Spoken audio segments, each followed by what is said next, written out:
దేవుని మాట చదువుదాం.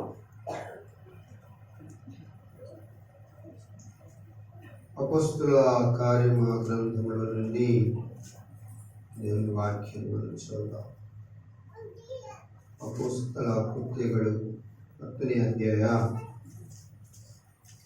10వ అధ్యాయము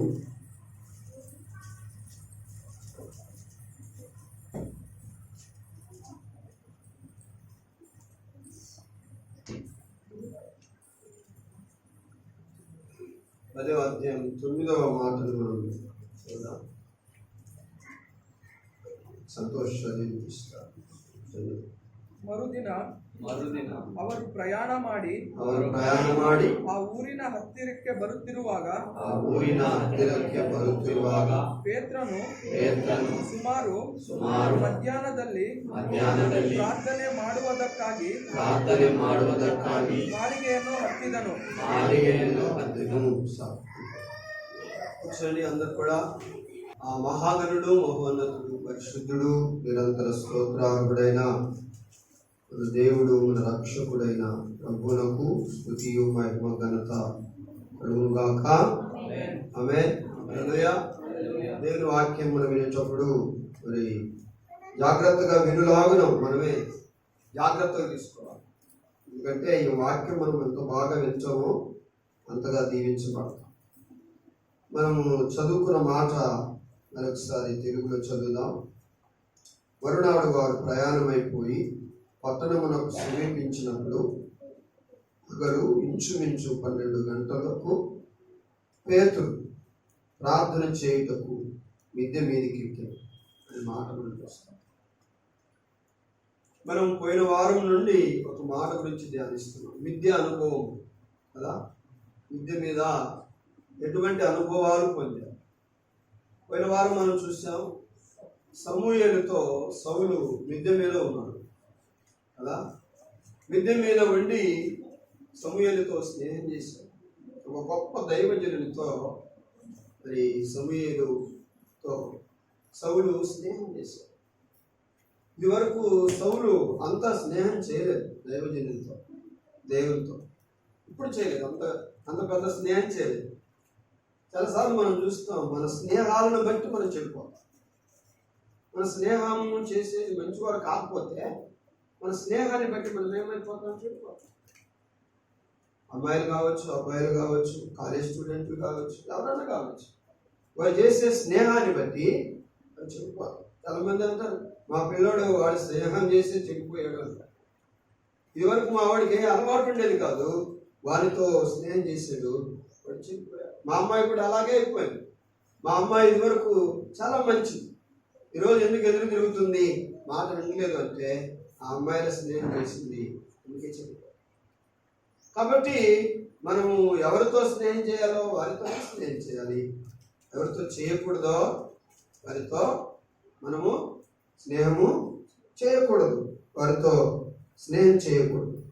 యేసుక్రీస్తు ప్రభువుతో, దేవుని పిల్లలతో, మరి పరిశుద్ధులతో మన స్నేహము ఉండాలి.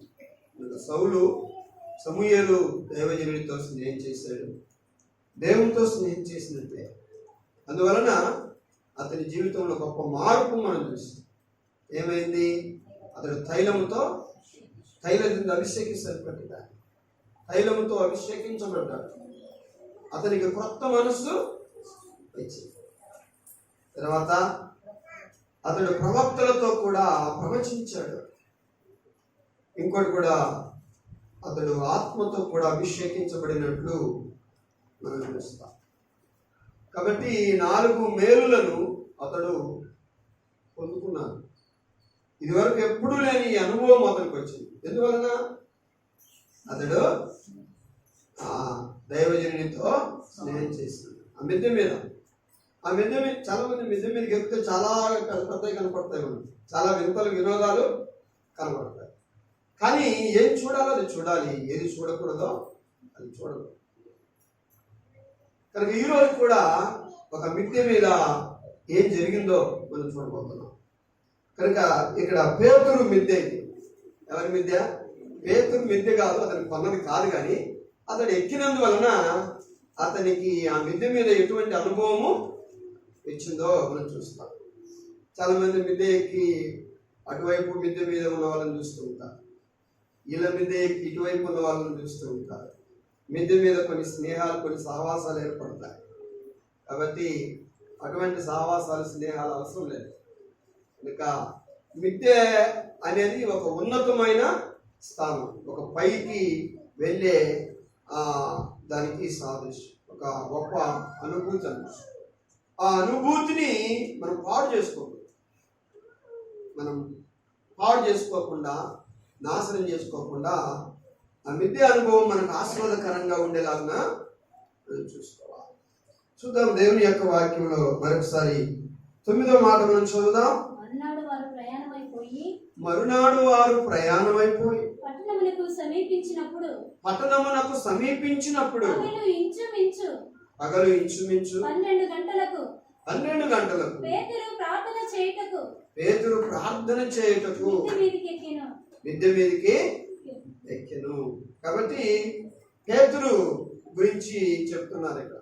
పేతురు ఇక్కడ ఒకరి ఇంటికి వెళ్ళాడు.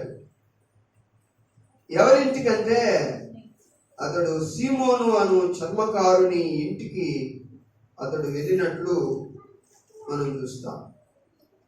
కనుక సీమోను అనేటువంటి చర్మకారుని ఇంటికి అతడు వెళ్ళగా అతనికి మధ్యాహ్నము ఆకలి వేసింది. ఎవరికి? సీమోను. చాలా ఆకలి వేసింది. సీమోను అంటే ఎవరు? పేతురు దైవజనునికి చాలా ఆకలిగా ఉంది. ఇంటి వారిని అడిగాడు, ఏమైనా తినడానికి ఆహారం ఉందా అని అడిగితే, లేదు, ఇప్పుడు రెడీ చేస్తాను అన్నా.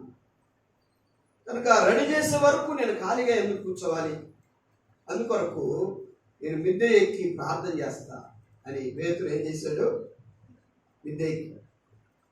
చూసారా, ఎంత సమయం వ్యర్థం కాకూడదు అనుకున్నాడు పేతురు గారు. భోజనము రెడీ చేసే వరకు ఉన్న సమయము వ్యర్థం కాదు. 1 గంట 2 గంటలు అంటే పేతురు జీవితంలో సమయం ఎంత విలువగా వాడుకుంటున్నాడో మనం చూడాలి. Don't waste our time. Time is better than gold. కాబట్టి సమయాన్ని మనము వృధా చేసుకోకూడదు. సమయము బంగారం కంటే శ్రేష్టమైనది. సమయం పోతే మరలా తిరిగి రాదు. అందుకొరకు దేవుని పిల్లలమైన మనము సమయాన్ని సద్వినియోగం చేసుకొని అజ్ఞానుల వలె కాకుండా జ్ఞానులుగా మనం ప్రవర్తించాలి. సమయాన్ని దేని కొరకు సద్వినియోగం చేసుకోవాలి? ప్రార్థన చేయటకు, ప్రభుతో స్నేహం చేయటకు, ప్రభు మందిరానికి రావడానికి, ప్రభు వాక్యం చదవడానికి, ఇలాగ మంచి వాటి కొరకు మనం సమయాన్ని ఏం చేయాలి? సద్వినియోగము చేసుకోవాలి. సమయాన్ని ఏం చేసుకోకూడదు? వాడు చేసుకోకూడదు. మనం కొన్ని వ్యర్థమైనవి చూస్తుంటాం. వ్యర్థమైనవి చూసుటకు, వ్యర్థమైన స్నేహం చేయడానికి, వ్యర్థమైన ఆటలు ఆడడానికి, వ్యర్థమైన పాటలు పాడడానికి వ్యర్థంగా మన సమయాన్ని ఏం చేసుకోకూడదు. సమయం ఇచ్చింది ఎవరు? దేవుడు. కానీ వాడేది ఎలాగ వాడుతున్నావు? వ్యర్థంగా వాడుతున్నావు. అందుకనికే సమయాన్ని మనం ఏం చేయాలి? దేవుని మహిమ కొరకు మాత్రమే వాడాలి. ఇంకా చదువుకోండి, మీ ఇంటి పనులు చేసుకోండి. అవన్నీ అయిన తర్వాత సమయం ఉంటే దేవుని కోసం మనము దాన్ని గడపాలి. కనుక ఇక్కడ పేతురు అంటాడు, ఆకలి అవుతుంది, భోజనం పెట్టమంటే లేదన్నారు. కనుక ఆ భోజనం రెడీ అయ్యే వరకు నేను ఎందుకు ఖాళీగా ఉండాలి? ఆ భోజనం రెడీ అయ్యేంత వరకు నేను ఎందుకు ఖాళీగా ఉండాలని అతడు మిద్దె ఎక్కి ప్రార్థన చేస్తున్నాడు. ప్రార్థన చేయడానికి అతడు ఏం చేశాడు? మిద్దె ఎక్కాడు. కాబట్టి ఇది ప్రార్థన మిద్దె అనుకోవచ్చు. ఇక్కడ ఒక అనుభవం జరిగింది పేతురుకి. ఏం జరిగింది? ప్రార్థన చేశాడు. దేవుని స్తోత్రం. హల్లెలూయా. ప్రార్థన చేశాడు. ఇక్కడ కనుక ఇంట్లో ప్రార్థన చేసుకోవచ్చా? చేసుకోవచ్చు. కనుక పేతురు పైకి ఎక్కాడు. ఎందుకంటే ఎటువంటి డిస్టర్బెన్స్ తనకు ఉండకుండా పైకి వెళ్ళి ఆ ప్రశాంతమైనటువంటి ఆ స్థలములో ఒంటరిగా దేవునితో గడపాలనుకున్నాడు, దేవునితో ప్రార్థన చేయాలనుకున్నాడు. కాబట్టి అందుకనే అతడు ఏం చేశాడంటే మిద్దె ఎక్కాడు. ఎందుకు ఎక్కాడు మిద్దె? అక్కడ ప్రత్యేకంగా రాయబడింది. ఎందుకు ఎక్కాడు మిద్దె? ఎందుకు ఎక్కాడు నాన్న మిద్దె? ప్రార్థన చేయటకు. ప్రార్థన మిద్దె ఎక్కడానికి రకరకాల కారణాలు ఉంటాయి. ఎందుకే నువ్వు మిద్దె ఎక్కుతున్నావు ఈ మధ్య? ఎందుకంటే లేదమ్మా నాకు సింగల్గా స్టడీ చేయాలని ఎక్కాను. ఓకే, అది మంచిదైతే మంచిదే, లేకపోతే అది మంచిది, అది సరైన ఆలోచన కాకపోతే మిద్దె ఎక్కినందుకు ఏమైపోతాం? పాడు.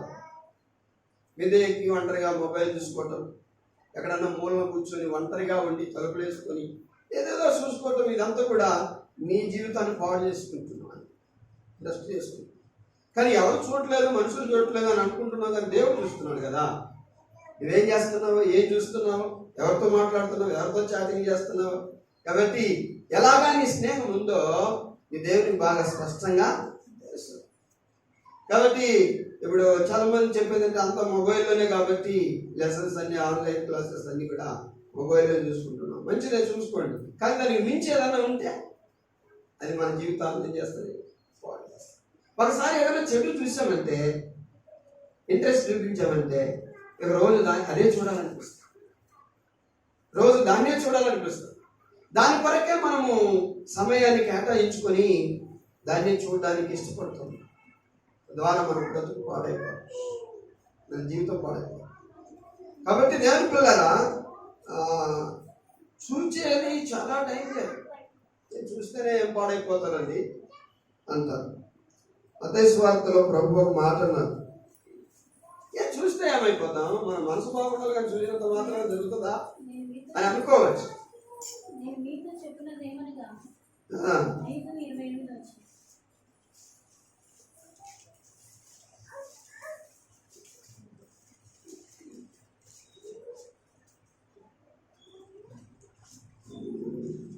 చదవండి, ఏముంది?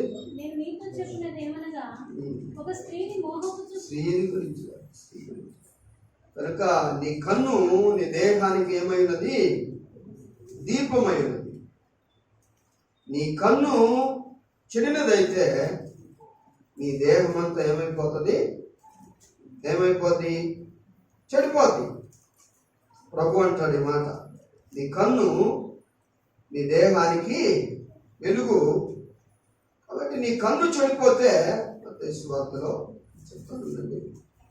కాబట్టి నీ కన్ను చెడిపోవడం అంటే నరకం పడి పాడైపోవడం అనే కాదు, నీ దృష్టి చెడిపోతే అని. చదువు 6వ అధ్యాయంలో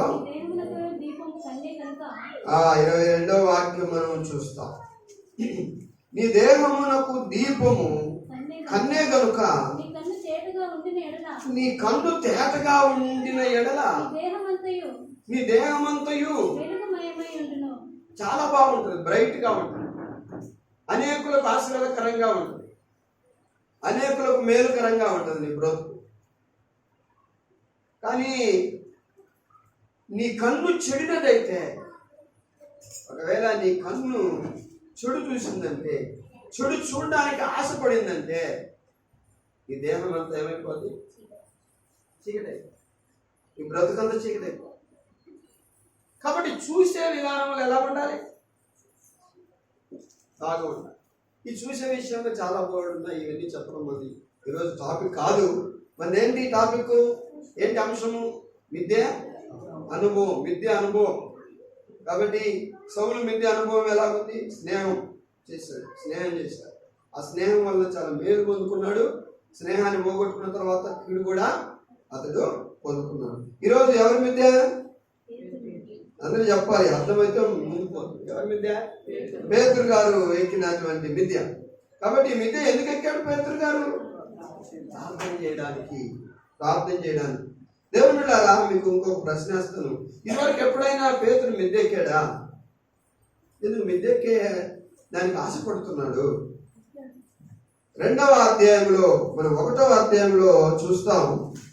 1వ అధ్యాయంలో అపోస్తుల కార్యములు 13వ మాట నుండి మనం చదివితే, వారు పట్టణంలో ప్రవేశించి తాము బస చేయుచుండిన మేడ గదిలోనికి ఎక్కిపోయింది. వారెవరనగా పేతురు, యోహాను. మొట్టమొదటి పేరు పేతురే ఉంది.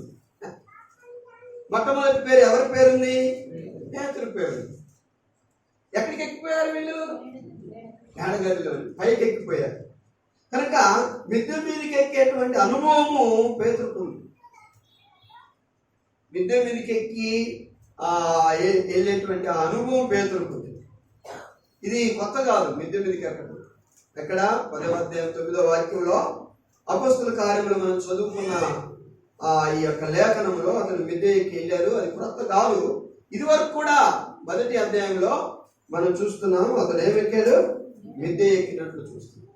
మిద్దె ఇక్కడ దాదాపు 120 మంది ఎక్కారు. ఇక్కడ 120 మంది ఆ మిద్దెను ఎక్కినట్లు మనం చూస్తున్నాం. ఎలా చెప్తారంటే 15వ వాక్యంలో ఉంది. 15వ వాక్యంలో ఆ కాలమందు ఇంచుమించు 120 మంది ఆ మిద్దె మీద కూడుకున్నారు. ఎంతమంది కూడుకున్నారు? 120 మంది. ఈ 120 మంది ఎందుకు మిద్దె మీదకి ఎక్కినట్లు?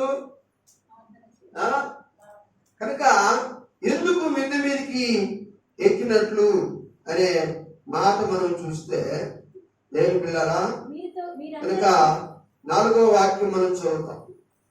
4వ వాక్యం ఆజ్ఞాపించు మీరు యెరూషలేములో నుండి వెళ్ళక, యేసయ్య మాట్లాడుతుంది, మీరు యెరూషలేములో నుండి వెళ్ళక నా వలన వినిన తండ్రి యొక్క వాగ్దానము కొరకు కనిపెట్టండి. యోహాను నీళ్లతో బాప్తిసం ఇచ్చారు కానీ కొద్ది దినములలోగా మీరు పరిశుద్ధాత్మలో బాప్తిస్మము పొందుతారు అని చెప్పారు. ఎవరు? ఎవరికి? అపోస్తలులకు చెప్పారు. అపోస్తలులు అంటే ఎవరు? ఏర్పాటు చేసుకున్నవారు. ఎవరిని ఏర్పాటు చేసుకున్నాడు? శిష్యులు. ఎంతమందిని? 12 మందిని. కనుక అపోస్తలులు అంటే ఎవరంటే సపరేట్ చేసుకున్నవారు, ఏర్పాటు చేసుకున్నవారు. సువార్త ప్రకటించడానికి ఏర్పాటు చేసుకున్న 12 మందిని ఏమంటారు? అపోస్తలులు అంటారు. కనుక ఈ అపోస్తలులు చెప్తున్నాడు, మీరు మిద్దె ఎక్కకుండా ఇంకోటి, నా వలన వినిన తండ్రి వాగ్దానమును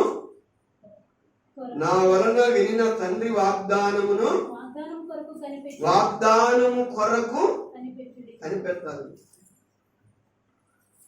ఆయన వాగ్దానం చేశాడు. ఏం వాగ్దానం చేశాడు? ఆయన పరిశుద్ధాత్మను వాగ్దానం చేశాడు. పరిశుద్ధాత్మతో మీరు ఏం చేయబడాలి? నింపబడాలి అని మరి తండ్రి వాగ్దానం చేశారు. కనుక ఆ వాగ్దానము మీ జీవితంలో నీళ్ళ బాప్తిసం పొందారు, పరిశుద్ధాత్మ బాప్తిసం మీరు పొందలేరు.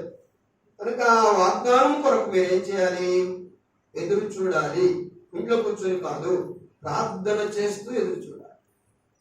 ఏ వాగ్దానం చేశాడో పరిశుద్ధుడైన తండ్రి, ఆ వాగ్దానమును మా జీవితంలో నెరవేర్చమని మీరందరూ కూడా ఏం చేయాలి? ప్రార్థన చేయాలి. అందుకనే ఈ 12 మంది అపోస్తలులు ఇంకా అనేకులు ఆ వాగ్దానాన్ని పొందుకున్నట్టు కొరకు వారు మేడగదే ఎక్కి వెళ్ళారు. మేడగదికి వెళ్ళారు. మేడగదిలో కొన్ని అనుభవాలు జరిగాయి. ఒకటి సహవాసం. ఏం జరిగింది? సహవాసం. ఎవరికి సహవాసం? పరిశుద్ధులైనటువంటి వారందరికీ కూడా ఒక సహవాస అనుభవం దొరికిందట. సహవాసం. ఇప్పుడు మనకు కూడా ఒక సహవాసం ఉంది. సహవాసం ఇంటే ఆదివారం వరకేనండి, ఇంకా ఆ తర్వాత ఎవరందరూ మనం వెళ్ళిపోతాం. ఒకరికొకరికి సంబంధం లేదు. మనలో శత్రువులు ఉండకూడదు. మనం అందరం కూడా దేవుని పిల్లలం కాబట్టి మనం అందరం కూడా సహవాసం కలిగి మనమందరం ప్రార్థన చేసుకుంటూ ప్రభు రాకడ కొరకు మనమందరం కూడా ఎదగాలి. అంతేగాని మనమందరము ఆదివారం మందిరంలో కూడుకొని మిగతా రోజులందరూ కూడా పనుల్లో వారు బిజీగా ఉంటారు, కానీ అంత మాత్రాన ఒకరికొకరు సంబంధం లేకుండా బ్రతకాలని కాదు. ఇక్కడ ఏం చేశారంటే వారందరూ 120 మంది మేడగదికి ఎక్కిపోయారు. 120 మంది మేడగదికి ఎక్కిపోయినందువలన అక్కడ మంచి సహవాసం వారికి ఆ మేడగది మీద దొరికింది. రెండవది, ఆ మేడగదిలో వారు 10 దినములు ప్రార్థన చేశారు. దేవుని స్తోత్రం. హల్లెలూయా. దేవుని స్తోత్రం. అంటే మీరు అనుకొని ఇష్టం వచ్చినట్టు అనుకుని మౌనంగా ఉండదు. మీరేమనాలి? అదే ఇది కొత్తగా ఉందండి మాకు. హల్లెలూయా అంటే అర్థం ఏంటి? దేవునికి స్తోత్రం, లేక దేవుని స్తుతించండి. నేనే అర్థం. కాబట్టి హల్లెలూయా అంటే తప్పేముంది? కాబట్టి హల్లెలూయా అంటే దేవునికి మహిమ కలుగును గాక, దేవునికి స్తోత్రం, దేవునికి స్తుతించండి. హల్లెలూయా. కాబట్టి అందువలన వీరి అందరూ కూడా ఎక్కి వెళ్ళి, ఎందుకు చెప్తున్నాం ఈ మాటలు అంటే, పేతురుకు ఇంతకు ముందే విద్య మీద అనుభవము ఉంది అని చెప్తున్నాం. కనుక మొట్టమొదటి అనుభవం అన్నమాట పేతురికి. పేతురు ఎక్కినప్పుడు ఎంతమంది కూడుకున్నారు? 120 మంది కూడుకున్నారు. కనుక అక్కడ ఏం కలిగింది మిద్య మీద అంటే, ఒకటి సహవాసము, 120 మందితో సహవాసం.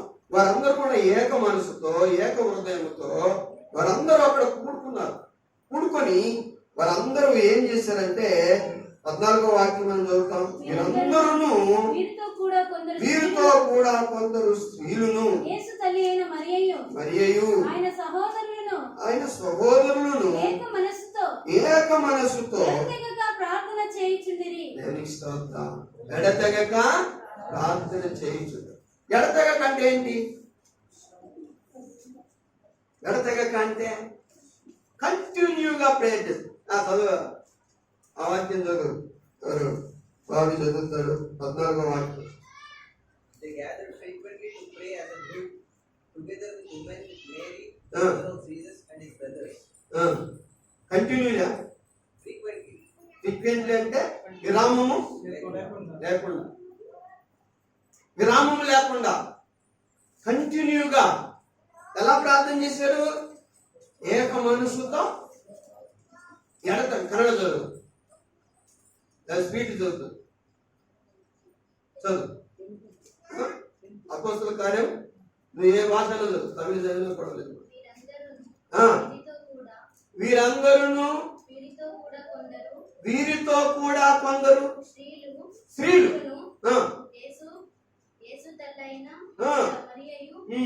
ఆయన సహోదరులను ఏక మనసుతో ఎడతెగక ప్రార్థన చేయుచుండిరి.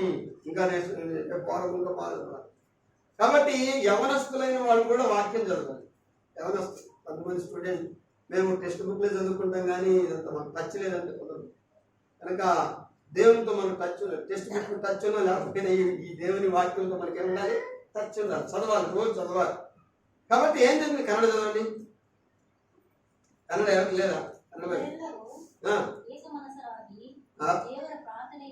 ಅವರೆಲ್ಲರೂ ಏಕ ಮನಸ್ಸರಾಗಿ ದೇವರ ಪ್ರಾರ್ಥನೆಯಲ್ಲಿ ನಿರತರಾದರು. ದೇವರ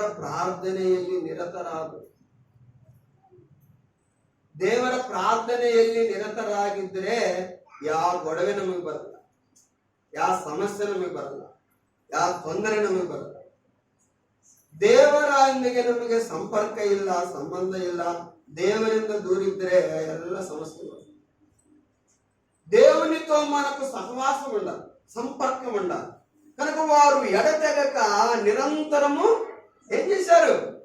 ప్రార్థన. ఎడతెగక ప్రార్థన చేశారు. ఎడతెగక అంటే వారు ఎన్ని రోజులు ప్రార్థన చేశారు? 10 రోజులు ప్రార్థన చేశారు.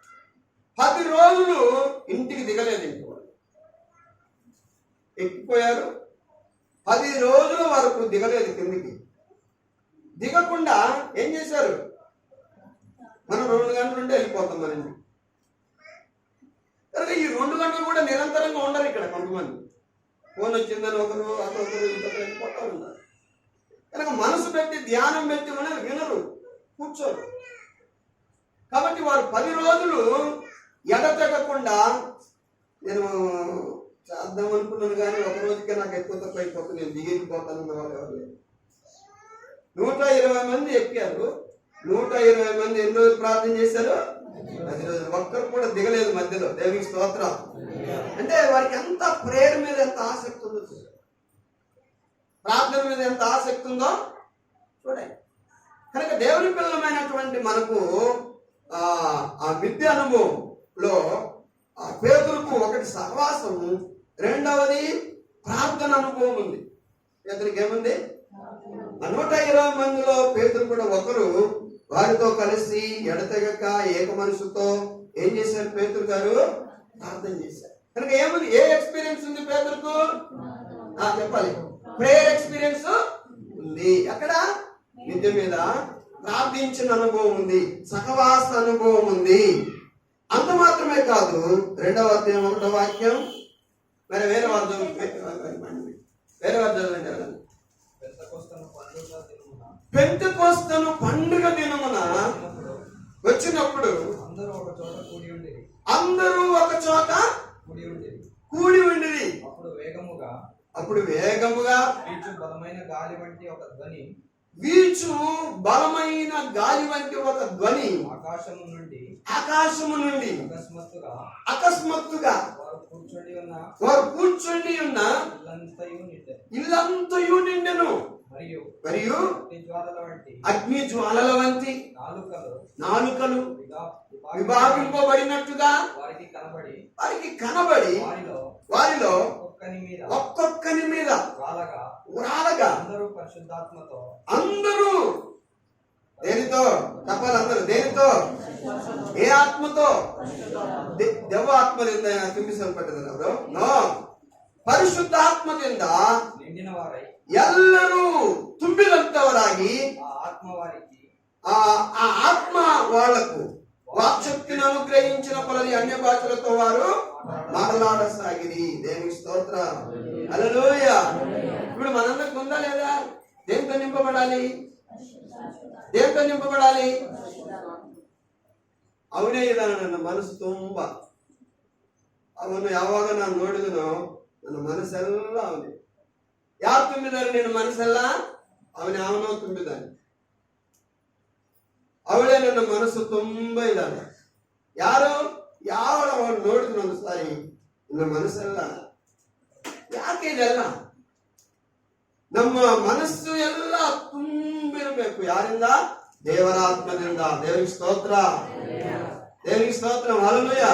దేవుని ఆత్మతో మనము నింపబడితే మన జీవితం బాగుంటుంది. లేకపోతే మన జీవితంలో అడ్రస్ ఉంటుంది, నాశనం అయిపోతుంది.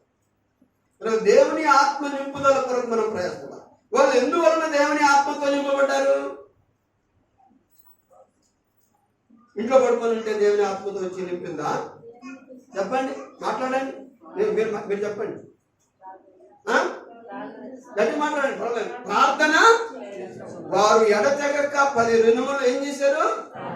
ఎందుకని చేశారంటే తండ్రి వాగ్దానము చేసిన ఆ వాగ్దానం కొరకు కనిపెట్టాలి, ఆ ఆత్మతో మేము నింపబడాలి అన్న ఆశ కలిగి వారు మేడగది ఎక్కారు, సహవాసం చేశారు, ప్రార్థన చేశారు. ఈ రెండింటి ఫలితంగా పరిశుద్ధాత్మ దేవుడు వారందరినీ కూడా తన ఆత్మతో అగ్నితో నింపాడు. దేవుని స్తోత్రం, హల్లెలూయా. నీకు ఈ ఆశ లేకపోతే నీకు నింపబడవంతే. నీకు ఈ ఆశ ఉండాలి. మనము దేవుని పిల్లలమైన మనకు ఏముండాలి? దేవుని ఆత్మ నాకు కూడా కావాలి, దేవుని ఆత్మతో నేను కూడా నింపబడాలి. కాబట్టి నేనేం చేయాలి? చాలా మందికి ప్రార్థన చేయాలని ఆశ ఉంటుంది, కానీ చేయరు. వాక్యం చదవాలని ఆశ ఉంటుంది, చదవలేదు. మనకు ఆశ అయితే వరకు ఆడతా ఇలా ఏం మనకు అంటారు. కాబట్టి చర్చికి రావాలని ఆశ ఉంటుంది, రారు. ఆశ లేదా? ఉంది. కానీ ఆశ కలిగినప్పుడు దాన్ని తీర్చుకోవడానికి మనం ప్రయాసపడాలి. లోక ఆశలు కాదు, లోకాశలన్నీ తీర్చుకుంటాం. అన్నం తినాలంటే తింటాం, అక్కడికి పోవాలని అంటే పోతాం, ఇక్కడికి వెళ్ళాలని అంటే వస్తాం, ఏం చేయాలంటే అది చేస్తాం. కానీ దైవికంగా ఆత్మీయంగా మన ఆలోచనలను మనం ఏం చేయాలి? తీర్చుకోవాలి. కాబట్టి దేవుని యొక్క ఆ కార్యక్రమాలకు ఎప్పుడు కూడా మనము ఆటంకము చేసుకోకూడదు. ఎన్ని సమస్యల నుండి దేవుని దగ్గరికి మనం వచ్చే, ఎందుకంటే ఈయన మన సమస్యలన్నీ తీరుస్తారు. మన బాధలన్నీ తీరుస్తారు. కనుక వారు ఎందువలన ఆత్మతో నింపబడ్డారంటే వారు ప్రార్థన చేశారు. ఆ యొక్క వాగ్దానాన్ని నా జీవితంలో నెరవేర్చుకోవాలని వారు మోకరించి ప్రార్థన చేస్తారు. చాలా మంది అనుకుంటారు పాస్టర్ గారికి ఆత్మ నింపుదల కావాలి, కానీ అన్న విశ్వాసం మనకెందుకు దండగలుగుతారు. పాస్టర్ గారికి ఉండాలి, ఎందుకంటే ఆయన వాక్యం చెబుతాడు కాబట్టి ఆరాధన నడిపిస్తారు. కనుక అనేక ప్రార్థనలు అందరికీ ప్రశ్న చేయాలి కాబట్టి ఆయనకు ఉండాలి, కానీ అందరికి ఎందుకు? మనకు పాస్టర్లు ఎక్కారా ఆ రోజు మేడగది? పాస్టర్లు ఎక్కారా? 120 మంది అనేకమైన వాళ్ళు ఎక్కారు, స్త్రీలు కూడా ఎక్కారు. యేసు ప్రభు తల్లి అయిన మరియ గారు కూడా. ఎవరెవరికి ఆశ ఉందో, ఏం ఆశ? ఆత్మతో నింపబడాలి, పరిశుద్ధాత్మ దేవుడు నాలో ఉండాలి అని ఎవరికైతే ఆశ ఉందో ఆ ఆశ ఉన్న వాళ్ళందరూ కూడా 10 రోజులు నేను దిగను, 10 రోజుల వరకు మేడగది మీదనే ఉండి నేను ప్రార్థన చేస్తాను అని వారు ఒక తీర్మానం చేసుకుని ఎక్కారు. పరిశుద్ధాత్మను పొందే వరకు వారు కిందికి దిగనే. నిజంగా ఎంత గొప్ప అనుభవం కదా. 3 అనుభవాలు చూస్తాం పేతురు జీవితంలో. ఒకటి అందరూ పొందారు, ఒకటి పేతురు గురించి మనం ధ్యానిస్తున్నాం కాబట్టి పేతురు గురించి చెప్తున్నాం. ఒకటి సహవాస అనుభవం, 2 ప్రార్థించే అనుభవం, 3వది పరిశుద్ధాత్మ చేత నింపబడే అనుభవం. కాబట్టి ఈ 3 అనుభవాలను పేతురు రుచి చూశారు. మనకుందా ఈ అనుభవం? మనకుందా ఈ అనుభవం? సంఘముతో కలుసుకునే అనుభవం మనకుందా? వారితో కలిసి పాడి, వారితో కలిసి ప్రార్థించి, వారితో కలిసి దేవుని స్తుతించి, వారితో కలిసి దేవుని వాక్యం విని, వారితో కలిసి దేవుని మహిమపరిచే అనుభవం మనకుందా? అది ఉండాలి. మనం ఆశ ఉంటే మనం దాన్ని అనుభవిస్తాం, ఆశ లేకపోతే దాన్ని మనము అనుభవించాలి. కాబట్టి వారికి అనుభవం ఉంది. ఆ అనుభవం ఉంది కనుక ఇక్కడ యొప్పే అనే పట్టణానికి వచ్చారు. యొప్పే అనే పట్టణంలో ఏం చేశారు? సిమోను అనే చర్మకారుని ఇంటికి అతడు వచ్చినప్పుడు ఏం జరిగిందంటే ఆకలి వేసింది. ఆకలి వేసినటువంటి కారణాన అతడు మిద్దె మీదకి వెళ్ళి అది ప్రార్థన చేస్తున్నట్టు మనం చూస్తున్నాం. మిద్దె మీదకి వెళ్ళి ప్రార్థన చేశారు. ప్రార్థన చేస్తుండగా ఇక్కడ మళ్ళీ అపొస్తలుల కార్యంలోకి మనం వద్దాం.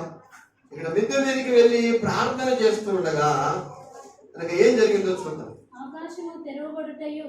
తీసుకున్నారా అపొస్తలుల కార్యములు 10:9-10 చదువుతాం. 9:10. మరునాడు వారు ప్రయాణమైపోయి పట్టణమునకు సమీపించినప్పుడు పగలు ఇంచుమించు 12 గంటలకు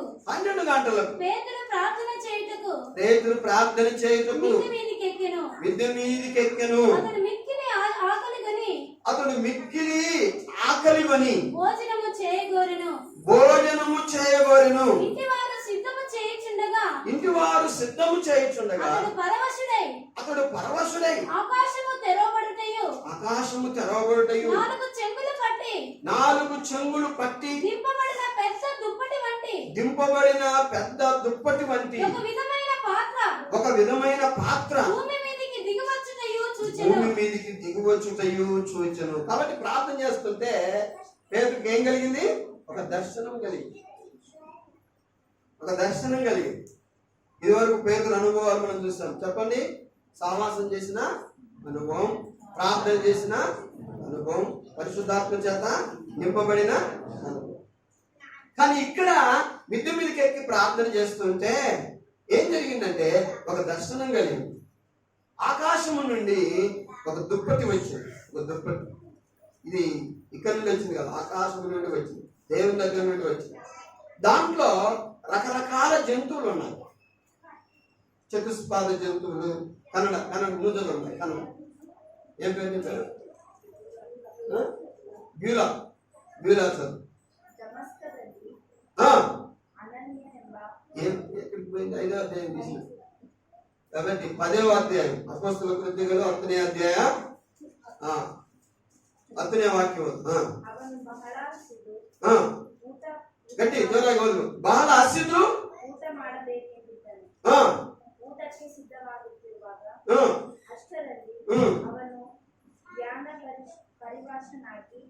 ಆಕಾಶವು ತೆರೆದಿರುವುದನ್ನು 4 ಮೂಲೆಗಳನ್ನು ಹಿಡಿದಿದ್ದ ದೊಡ್ಡ ಜೋಳಿಗೆಯಂತಿರುವ ಏನೋ ಒಂದು ವಸ್ತುವು ಭೂಮಿಯ ಮೇಲೆ ಇಳಿಯುವುದನ್ನು ಕಂಡನು. ಅದರೊಳಗೆ ಸಕಲ ವಿಧವಾದ ಪಶುಗಳು ನೆಲದ ಮೇಲೆ ಹರಿದಾಡವು, ಕ್ರಿಮಿಕೀಟಗಳು, ಅಂತರಿಕ್ಷದಲ್ಲಿ ಹಾರಾಡುವ ಹಕ್ಕಿಗಳು ಇದ್ದವು. ಅದರಲ್ಲಿ ಏನೇನಿದ್ದಾವಮ್ಮ? ఏమేమున్నాయి దాంట్లో?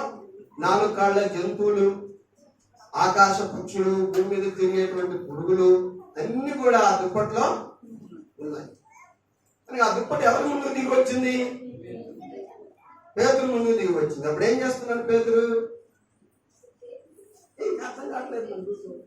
ఏం చేస్తున్నాడు అప్పుడు పేతురు? పడుకొని నిద్రపోతున్నాడా? మేడగల మీద ఏం చేస్తున్నాడు పేతురు? ప్రార్థన చేస్తున్నాడు. ఎప్పుడు ఆలోచన చేస్తున్నాడు. కనుక పేతురు ప్రార్థన చేస్తూ ఉండగా ఇది దిగి వచ్చింది. ఏం దిగి వచ్చింది? దుప్పటి దిగి వచ్చింది. కనుక ఆ దుప్పటిలో ఇవన్నీ ఉన్నాయి. ఏమున్నాయి? 4 కాళ్ళ జంతువులు, ప్రాకే పురుగులు, ఆకాశంలో ఎగిరే పక్షులు, ఇవన్నీ కూడా ఉన్నాయి. అది పేతురు ముందుకు దిగి వచ్చింది. పేతురు ముందుకు దిగి వస్తే అప్పుడు ఒక శబ్దం వస్తుంది. పేతురు ఒక శబ్దం వినపడుతుంది. పేతురు, వీటిని చంపుకొని తిను అని పరలోకము నుండి, ఆకాశము నుండి ఒక శబ్దం వస్తాను. చదువుతాం. అప్పుడు పేతురు, ఆ. నీవు లేచి చంపుకొని తినుమని, నువ్వు లేచి చంపుకొని తినుమని ఒక శబ్దం అతనికి వినబడెను. ఒక శబ్దం అతనికి వినబడెను. వినబడేది. ఎక్కడి నుండి వచ్చింది ఆ శబ్దం? పరలోకము నుండి ఆ శబ్దం వచ్చింది. పేతురు, నీకు ఆకలి అవుతుంది కదా, కాబట్టి నువ్వు ఆలస్యం చేయకుండా వీటిని చంపుకొని తిను. వీటిని ఏమేమి చంపుకొని తినగల? దాంట్లో ఉన్న పురుగులు తిను, దాంట్లో ఉన్న 4 కాళ్ళ జంతువులు తిను, దాంట్లో ఎగిరే పక్షులను తిను, నీకేది ఇష్టమో వాటిని చంపుకొని తిను అని చెప్తుంది. అప్పుడు పేతురు అన్నారు, అయితే పేతురు వద్దు ప్రభువా, వద్దు ప్రభువా, నిషిద్ధమైనది, నిషిద్ధమైనది, అపవిత్రమైనది, అపవిత్రమైనది ఏదైనను ఏదైనను నేను ఎన్నడూ తినలేదని చెప్పగా, నేను ఎప్పుడు కూడా తినలేదు. ఇట్లాంటివి తినడం నాకు అలవాటు లేదు. ఆకలేస్తుంది కానీ వాటిని నేను తినను, నాకు అవి వద్దు. ఇంకోటి అంటాడు, నిషిద్ధమైన వాటిని నేను ఏమంటాడు? నేను ఎప్పుడూ ప్రభువా ఏమంటాడు? నేను ఎన్నడూ తినలేదని చెప్పగా, పైన ఎలాంటి తినలేదు అన్నాడు. నిషిద్ధమైనది, నిషిద్ధమైనవి, అపవిత్రమైనది, నిషిద్ధమైనవి, అపవిత్రమైనవి ఏదైనను ఏదైనా సరే నేను ఎన్నడూ తినలేదని చెప్పగా, తినలేదని చెప్పాడు. అంటే ఇప్పుడు దేన్ని తినను అంటారు? ప్రభు తన ముందుకు తీసుకుని వచ్చిన దుప్పట్లో ఉన్న వాటిని తినను అంటున్నాడు. మరి అవి ఎలాంటివి అంటున్నాడు ఇక్కడ పేతురు? అవి నిషిద్ధమైనవి, దేవుడు పంపించిన నిషిద్ధమైనవి, అపవిత్రమైనవా? దేవుడు తన ముందు పంపించినవి నిషిద్ధమైనవా, అపవిత్రమైనవా? పేతురు అంటున్నాడు, వద్దు ప్రభు, నేను తినను వాటిని, నిషిద్ధమైన అపవిత్రమైన వాటిని నేను ఎప్పుడు కూడా తినలేదు అంటున్నా. ఏమంటారు ప్రభు? పవిత్రము చేసిన వాటిని, దేవుడు పవిత్రము చేసిన వాటిని నీవు నిషిద్ధమైన వాటినిగా ఎంచవద్దని, నువ్వు నిషిద్ధమైన వాటిగా ఎంచవద్దని మళ్ళా రెండవ మారు ఆ శబ్దము అతనికి వినబడెను. ఆ శబ్దం అతనికి వినబడెను.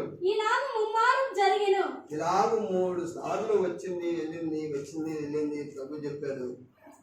కానీ అతడు ఆ తర్వాత అది వెంటనే ఆ పాత్ర ఆకాశములకు ఎత్తబడెను. పైకి. కాబట్టి పేతురు ప్రార్థన చేస్తుండగా పేతురుకి దర్శనము వచ్చింది. మీకు తెలుసు కదా ఏమొచ్చింది? ఒక దుప్పటి ఇలాగ వెడల్పుగా దిగింది. దాంట్లో ఏమున్నాయి? 4 కాళ్ళ జంతువులు, ఆకాశ పక్షులు, ప్రాకు జీవులు, భూమి మీద అవన్నీ కూడా అందులో ఉన్నాయి.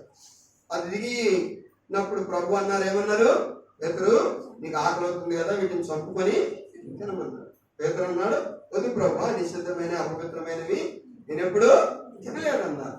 ఇలాగ 3 సార్లు పేతురుకు దేవుడు చెప్పాడు. 3 సార్లు కూడా అతను తినలేదు. తర్వాత అది తెచ్చాడు. ఏంటిది అంటే, పేతురుకు అన్ని జనుల మధ్యలో దేవుని సేవ చేయుటకు దేవుని పిలుస్తుంది. అది తిండి కాదు, తినే ఆహారం కాదు, అది వాస్తవంగా అన్ని జనుల మధ్యలో అంటే దేవునిని ఎరుగని, నన్ను ఎరుగని వారి మధ్యలో సేవ చేయాలి. వారికి నా వాక్యము అది చెప్పాలి. వారి మధ్యలో నువ్వు సేవ చేయాలి అని దేవుని పిలుపు కొరకు, సేవ పిలుపు కొరకు ఆ దర్శనం అతనికి వచ్చింది. కాబట్టి ఆ దర్శనము వచ్చిన వెంటనే కొంతమంది మనుషులు అతన్ని వెతుక్కుంటూ వచ్చారు. కాబట్టి మనం చూద్దాం. అతన్ని వెతుక్కుంటూ వెళ్ళారు కొందరు మనుషులు. పేతురు ఆ దర్శనమును గురించి యోచించుచుండగా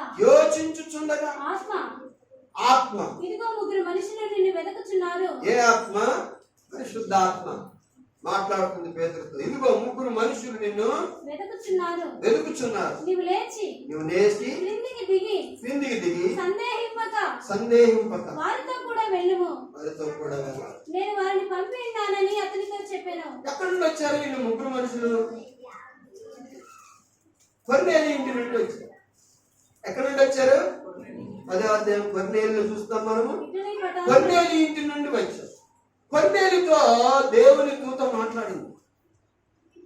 అతడు సాయంకాలం 3 గంటలప్పుడు అతను ప్రార్థన చేస్తూ ఉంటే ఆ దేవుని దూత దిగి వచ్చి అతనితో మాట్లాడింది. కొర్నేలి, నీ ప్రార్థన, నీ ధర్మకార్యాలు దేవుని దగ్గరికి వచ్చాయి కాబట్టి నీవు ఎక్కడికి పంపాలి మనుషులను?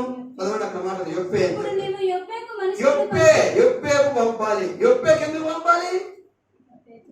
యొప్పేలో పేతురు ఉన్నాడు. యొప్పేలో సముద్ర తీరమున సీమోను అను చర్మకారుని ఇంట్లో పేతురు వెళ్ళాడు. అక్కడ భోజనం రెడీగా ఉన్నందువలన వాళ్ళ మిద్దె ఎక్కి ప్రార్థన చేస్తున్నారు. కనుక నువ్వు యొప్పేకు మనుషులను పంపించు. యొప్పే అనేది ఏంటి? అదొక ఊరు. యొప్పే ఏంటది? ఆ ఊరు. అది యొప్పేలో ఉన్నాడు ఇప్పుడు ఎవరు? సీమోను. కాబట్టి యొప్పేకు మనుషులను పంపించు అంటే ఈ ముగ్గురు మనుషులను కొర్నేలి ఏం చేశాడు? పేతురు కోసము పంపించాడు.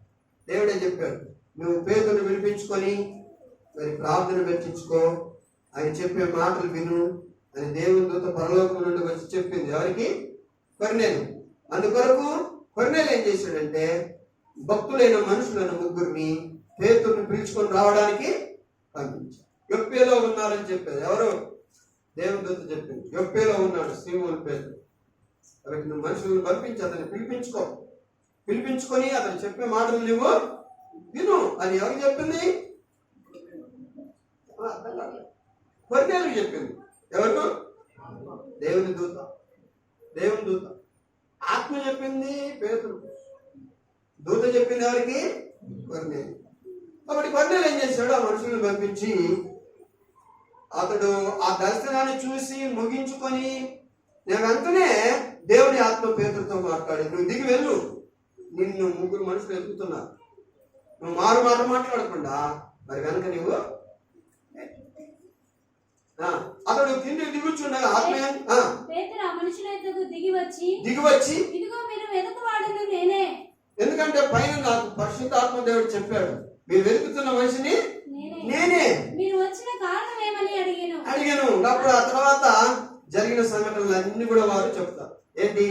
వారి యజమానుడైన కొర్నేలికి మధ్యాహ్నం 3 గంటల వేళలో ప్రార్థన చేస్తున్నప్పుడు దేవుని దూత వచ్చి పరలోకం నుండి ఏమేమి చెప్పారో మనకు అవన్నీ వివరాలు చెప్పారు. ఆ చెప్పిన తర్వాత పేతురు బయలుదేరి వారి వెనకాల భోజనం పోయి ఏమి చేశారో ఏమో తెలియదు. కనుక అవన్నీ జరిగిన తర్వాత పేతురు కొర్నేలి ఇంటికి వచ్చి, కొర్నేలి యూదుడు కాడు, కొర్నేలి అన్యుడయ్యుండి కూడా ప్రభువుని నమ్ముకున్నటువంటి ఒక వ్యక్తి, ఒక భక్తుడు కొర్నేలి.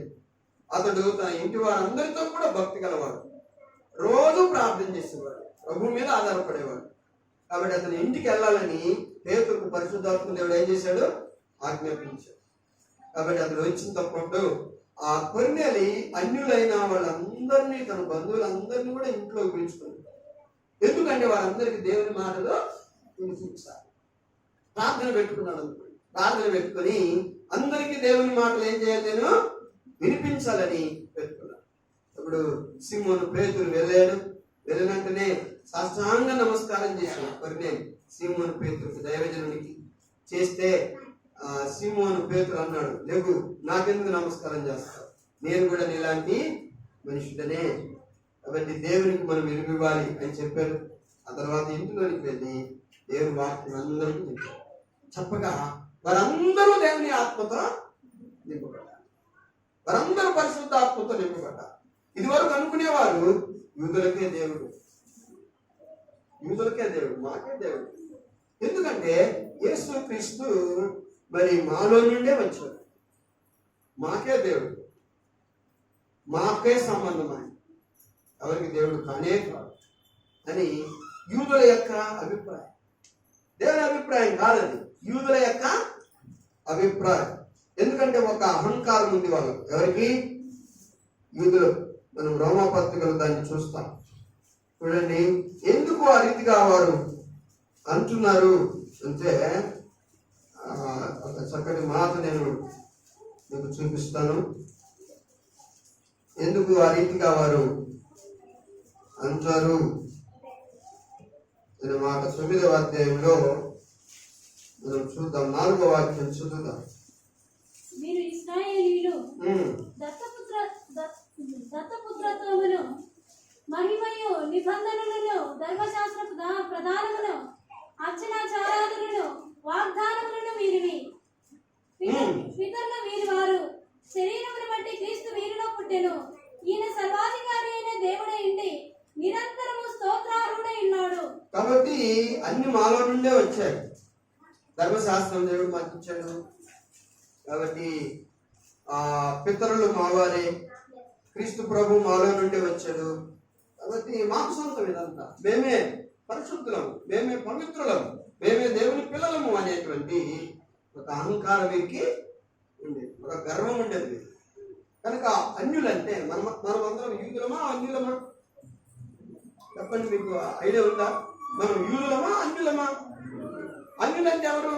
దేవుని ఎరుగని వారు, నిజ దేవుని ఎరుగని వారు ఎవరు? అన్యులు. అన్యులను చిన్న చూపు చూస్తారు. ఎవరు? యూదులు. ఎలా చూశారంటే ఆపుల కింద లెక్క కట్టారు. ఈ అన్ని జనులందరూ ఆపులు. మనం ఎవరము? పరిశుద్ధులం. ఏమంటారు? మనం ఎవరము? పరిశుద్ధులం. వాళ్ళెవరు? అన్యులెవరు? పాపులు అని వాళ్ళు ఏం చేశారంటే యూదులు లెక్కించారు. మనమందరం కూడా పాపులమని వారు పరిగణించారు. అందుకనే వారు మనతో స్నేహం చేయరు, వారు మన ఇళ్లలో భోజనం చేయరు, వారు మనతో సహవాసం చేయరు, వారు మనకు దూరంగా ఉంటూ ఉన్నారు. ఎవరు? యూదులు మనకు దూరంగా ఉంటూ మనతో స్నేహం చేయకుండా ఉండేవారు ఆ కాలంలో. అని ఎప్పుడైతే అన్యుడైన కొర్నేలి ఇంటికి ఎవరు వచ్చారు? పేతురు. యూదుడు అయిన పేతురు వచ్చాడో అప్పుడు అతడు దేవుని మాటలు చెప్పారో అందరి మీద ఏం జరిగింది? పరిశుద్ధాత్మ కృమ్మరించబడింది అందరి మీద. పేతురు ఈ మాటలు ఇంకా చెప్పుచుండగా అతని బోధ విన్న వారందరి మీదికి పరిశుద్ధాత్మ దిగెను. పరిశుద్ధుల మీదకే కదా దిగాల్సింది. పరిశుద్ధాత్మ అన్ని జనుల మీదకి ఎలా దిగింది? దేవుడు పక్షపాతి కాదు, దేవుడు అందరికీ దేవుడు. అందుకని పేతురు ప్రకటించుచుండగా దేవుని మాటలు అన్ని జనులందరి మీద పరిశుద్ధాత్ముడు దిగి వచ్చారు. మేడగదిలో ఆ యూదుల మీదకి, పవిత్రులైన యూదుల మీదకి ఎలాగైతే దిగి వచ్చిందో అలాగనే ఆ కొర్నేలి ఇంట్లో వచ్చిన ప్రార్థనకు వచ్చిన అన్ని జనులందరి మీద పరిశుద్ధాత్మ దిగి వచ్చింది. కాబట్టి దిగి వచ్చి వారందరూ కూడా ఆత్మభరితులైనారు, ఆత్మతో నింపబడ్డారు. కాబట్టి ఇదంతా పెద్ద హిస్టరీ. సన్నిహితుని సభవారు అంటే 70 మంది ఉంటారు. కాబట్టి వీరందరూ కూడా పేతురు కొర్నేలి ఇంటికి వెళ్ళింది పెద్ద తప్పు పెట్టారు. ఒక అన్యుని ఇంటికి యూదుడు ఎందుకు వెళ్ళాడు? ఒక అన్యుని ఇంట్లో యూదుడు ఎలా భోజనం చేశాడు? ఒక అన్యునితో యూదుడు ఎలాగ సర్వాసము చేశాడు? మనం పరిశుద్ధులము, వాళ్ళ ఇంటికి మనం వెళ్ళబడి పాపులు అని ఆ పేతురు మీద పెద్ద తప్పును మోపారు. దేవుడు ఎలాగంటే ఎలాగ ఆచారం గొప్పదా? దేవుడు గొప్ప, దేవుని మాటలు గొప్ప. కాబట్టి వారి ఆచారాన్ని బట్టి వారు అంటున్నారు కానీ దేవుని మాటలు గొప్ప. దేవుడు సెలవిచ్చాడు, నువ్వు వెళ్ళు, నువ్వు అనుమానం చేసుకోకుండా వెళ్ళు, ఎదురు మాట్లాడకుండా వెళ్ళు, నేను చెప్పినట్లు వెళ్ళు అని చెప్పాడు. నేను వెళ్ళి అక్కడ వాక్యం చెప్పినప్పుడు పేతురు అంటాడు అన్ని జనుల మీద కూడా ఆయన ఏం చేశాడు? దిగి వచ్చాడు. పరిశుద్ధాత్మ దేవుడు దిగి వచ్చాడు. కాబట్టి అని ఆ పెద్దలకు యొక్క మీటింగ్ లో అతడు చెప్తాడు. అందుకోసము దేవుని పిల్లలమైనటువంటి మనము ఆ యొక్క అపోస్తుల కార్యంలో ఒక చక్కటి మాట 10వ అధ్యాయం 36వ వాక్యంలో అంటారు,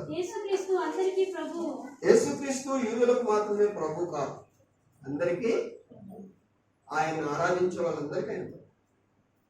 కాబట్టి ఈ గొప్ప అనుభవం, ఈ గొప్ప ఎక్స్పీరియన్స్ ఎవరికి కలిగిందంటే పేతురు గారికి కలిగింది, విద్యా అనుభవం. కాబట్టి ఈ రోజున దేవుని పిల్లలమైన మనం కూడా ఆత్మీయ అనుభవాలు పొందాలి. టైం లేదు మనం, ఎక్కడ ఖాళీ లేదు, పనులు అవి ఇవి, పిల్లలు అవి ఇవి, సంసారము. ఆయన సరిగా సంపాదించడు, ఆయన చేతిలో ఏమివాడు, కాబట్టి అంత సంసారమే నేను చూసుకోవాలి. ఎన్ని అనవసరం, ఎన్నన్నా ఉన్నా దేవుని దగ్గరికి మనం వచ్చే తీరాలి. దేవుని దగ్గర సాకులు వద్దు.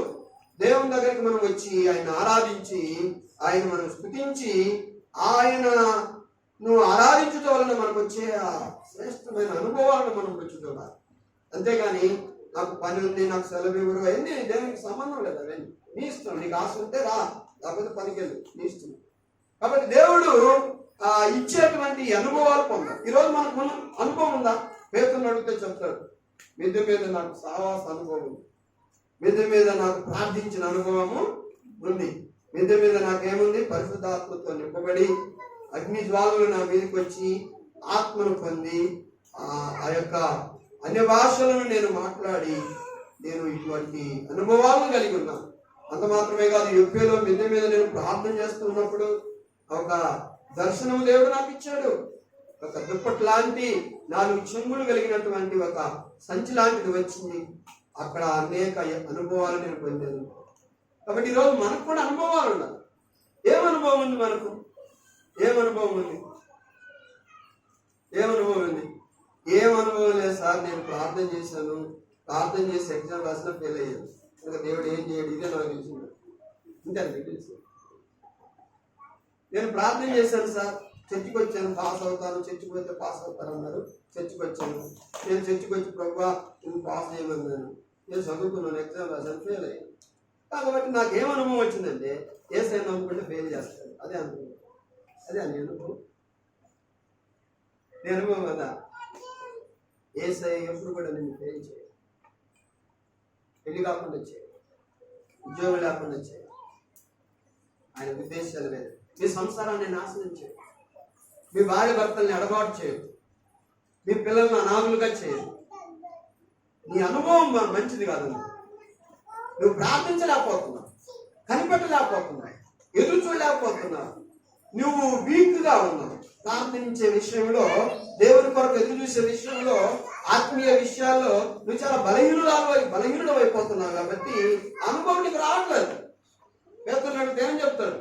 ఇదిగో నేను ప్రార్థన చేస్తుండగా ఆ దర్శనం నాకు, దేవునికి స్తోత్రం. ఆయనలాగా నువ్వు ఎందుకు ప్రార్థన చేయలేకపోతున్నావు? అదని అంటాడు, నేను ప్రార్థన చేస్తుండగా పరిశుద్ధాత్మ దిగాడు. మాకెంత సంతోషం వేసిందో.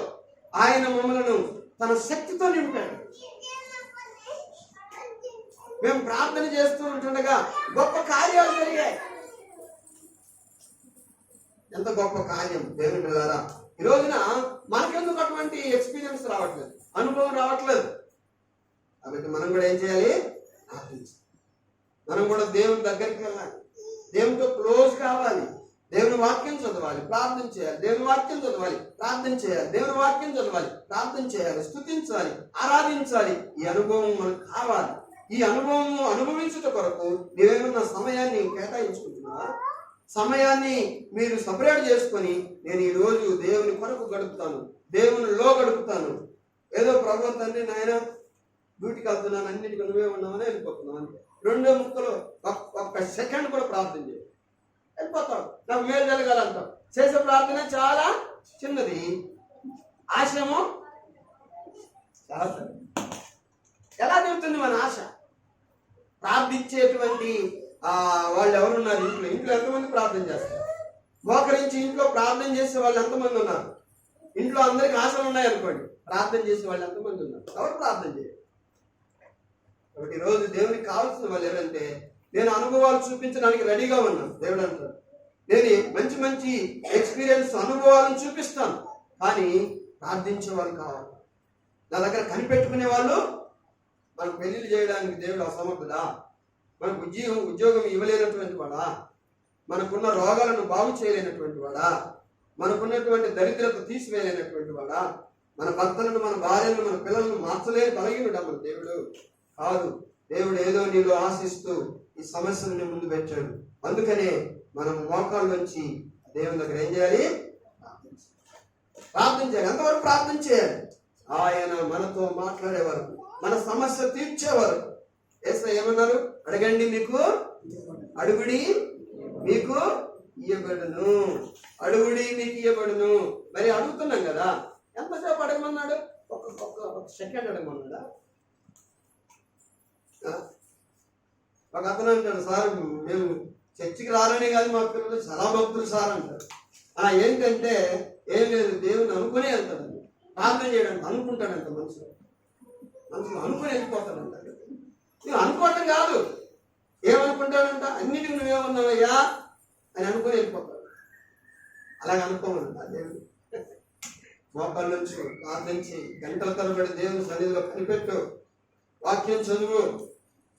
ఈ రోజున నీకు ఆ ప్రార్థించేటువంటి ఆ అనుభవం ఉంటే దేవుడు నీకు అనేక చేస్తూ కలిగిన అనుభవాలు చూపిస్తాడు. ఎందుకు దానియేలు అటువంటి అనుభవాలు పొందారు? ఎందుకు షడ్రకు, మేషకు, అబేద్నెగో అటువంటి అనుభవాలు పొందారు? కాబట్టి దేవునితో వారు ఏం చేశారు? గడిపారు. ఈరోజు దేవుడు అన్నీ ఇస్తాడు మనకు, ఆయన దగ్గర నీకు కావాల్సినవన్నీ ఉన్నాయి. కానీ పొందుకునే ఆ విధానం నీకు తెలియట్లేదు, నాకు తెలియట్లేదు. ఏం చేసి పొందుకోవాలి? ప్రార్థన చేయాలి. ప్రార్థన కీ మన దగ్గర ఉంటే ఏముండాలి? ప్రార్థన తాలపు చెవి మన దగ్గర ఉంటే బీరువలో ఉన్న డబ్బులన్నీ మనమే నియమిస్తాం. ప్రార్థించే తాలపు చెవి కలిగి ఉండాలి మనం. ఈ తాలపు చెవి గుడ్డు దగ్గర పెట్టుకోవడం, ఇక్కడ పెట్టుకోవడం కాదు. వీటిలో ఏం లేదు, ఉంటే ఎక్కువ తక్కువ అంత. కానీ పరలోకపు నిధులలో మన సొమ్ముంది. మన తండ్రి వాటిని మన కొరకు భద్రపరిచాడు, దాచిపెట్టాడు. అవన్నీ పొందుకోవాలంటే నీకు నాకు ప్రార్థన, విశ్వాసం అనే తాలపు చెవులు కావాలి. అవి ఉంటే దేవుడు తప్పక మనకు ఇస్తాడు. వారు ఏం చేస్తుండగా అనుభవాలు వారికి వచ్చాయి. పేతురు ఆ 120 మంది ఏం చేస్తున్నప్పుడు వారికి అనుభవాలు వచ్చాయి. వారు ప్రార్థించుచుండగా. పేతురు ఏం చేస్తుండగా దర్శనం కలిగింది, అతను ప్రార్థించుచుండగా. ఈరోజు నీవు కూడా ప్రార్థించుచూ ఉంటే క్రమంగా, ఒకరోజు ప్రార్థన చేశాను సార్ అంతే, ఇంకా ఆయన చూసుకుంటున్నాను వదిలేశాను, అట్లా కాదు. ఆయన ఇచ్చే వరకు ప్రార్థించాలి, ఆయన చేసే వరకు ప్రార్థన చేయాలి, ఆయన అడగాలి, ఆయన బ్రతిమలాడుకోవాలి, ఆయన కాలు పట్టుకోవాలి, కన్నీరు కార్చాలి. నేను నిన్ను విడువను ప్రభువా, నేను నిన్ను వదలను నాయన, నాకు సహాయం చేయి, నా కుమార్తెను నీవు స్వస్థపరచు, నా కుమార్తెకు వివాహం జరిగించు, నా కుమారుడికి ఉద్యోగం ఇయ్యి అయ్యా అని మనం కన్నీరు కార్చి దేవుని దగ్గర ఏం చేయాలి? ప్రార్థన చేయాలి. ప్రార్థన చేయకుండా ఏమొస్తుంది? అడిగితేనే ఇస్తానంటాడు. అడగటం అంటే ఏంటి? ప్రార్థన చేయాలి. ప్రార్థన చేస్తే ఇస్తాడు. సైలెంట్ గా కూర్చుంటే ఇవ్వడానికి. అందుకని ఈ రోజున పేతురు యొక్క అనుభవాన్ని మనం చూస్తాం మిద్దె మీద. పోయిన వారం సౌలు యొక్క అనుభవాన్ని చూస్తాం మిద్దె మీద. ఈరోజు పేతురు యొక్క అనుభవాన్ని చూస్తాం. పేతురు అనుభవం ఎలాంటిది? మిద్దె మీద సహవాస అనుభవము, ప్రార్థించే అనుభవము, పరిశుద్ధాత్మతో నింపబడిన అనుభవము, దర్శనము చూసిన అనుభవం. అందుకని పేతురుకి ఎక్కువ అన్యజనులు అంటే కొద్దిగా టచ్ మీ నాట్ అన్నట్టుగా ఉంటాడు పేతురు. అందుకని పౌలు గారిలాగా అన్నారు. గలతీ పత్రికలో 2వ అధ్యాయంలో 7వ వాక్యం మనం చూస్తే, గలతీ పత్రిక 2:7లో మనం చూస్తే పేతురు ఇలాగా అన్నాడు. ఏమన్నాడు? అయితే సున్నతి పొందని వారికి బోధించుటకై సున్నతి పొందని వారికి బోధించుటకై సువార్త పేతురుకి ఎలాగో అప్పగింపబడెనో, సున్నతి పొందిన వారికి బోధించుటకై. పొందని వారికి, పొందిన వారు అంటే సున్నతి పొందిన వాళ్ళు ఎవరు? యూదులు. వాళ్ళు సున్నతి పొందిన వాళ్ళు. యూదుల దగ్గరికి అయితే బాగా వెళ్ళిపోతారు పేదలు. వీళ్ళ దగ్గరికి వెళ్తే ఒక చిన్న చూపు చూస్తారు. ఎవరి దగ్గరికి? అన్యజనుల దగ్గరికి. అందుకని దేవుడు ఏం చేశాడంటే, ఇదిగో సున్నతి పొందిన వారికి నువ్వు సువార్త చెప్పని అతనికి అధికారం ఇచ్చాడు. సున్నతి పొందిన వారికి, యూదులకు నువ్వు సువార్త చెప్పు. అయితే సున్నతి పొందిన వారికి బోధించుటకై సువార్త పేతురుకి ఎలాగో అప్పగింపబడెనో, అలాగే సున్నతి పొందని వారికి సున్నతి పొందని వారెవరు? అన్యజనులు. సున్నతి పొందని వారెవరు? అన్యజనులకు సువార్తను బోధించుటకు దేవుడు నాకు అధికారం ఇచ్చాడు. ఎవరికి? పౌలు గారికి అధికారం ఇచ్చాడు. అందుకనే పౌలు వీళ్ళు యూదులని, గ్రీసు దేశస్తులని, వీళ్ళు అన్యులని తేడా లేకుండా అందరి దగ్గరికి వెళ్ళి, అన్ని ప్రాంతాలకు వెళ్ళి దేవుని యొక్క సువార్తను ఏం చేశాడు? ప్రకటించి అనేకులను ప్రభు దగ్గరికి, నిజ దేవుని దగ్గరికి ఏం చేశాడు? నడిచించాడు. ఈరోజు దేవుని పిల్లలమైన మనం కూడా అన్ని జనులమే, మనం అందరం కూడా రక్షించబడ్డాము అంటే వారు ప్రకటించిన సువార్త ఫలితం, వారు త్యాగము చేసిన త్యాగ ఫలితం, వారు మన కొరకు ప్రార్థించిన ప్రార్థన ఫలితము ఈరోజు మనం రక్షించబడి దేవుని శక్తికి దూరంగా ఉండకుండా మనం ఇంకా ప్రార్థన చేద్దాం, ఇంకా మిద్దె మీద అనుభవం కలిగి ఉందాం, ఇంకా దేవుని ఆ అనుభవాలను రుచి చూస్తూ మనం ఎదుగుదాం. పేతురు యొక్క అనుభవము చాలా శ్రేష్టమైన గొప్ప అనుభవం. దేవుడే డైరెక్ట్ గా అతనితో మాట్లాడిన అనుభవాలు, దర్శనం చేసిన అనుభవాలు, ప్రార్థించిన అనుభవాలు, ఆత్మచేత మాట్లాడిన అనుభవాలు ఎన్నో ఉన్నాయి పేరు.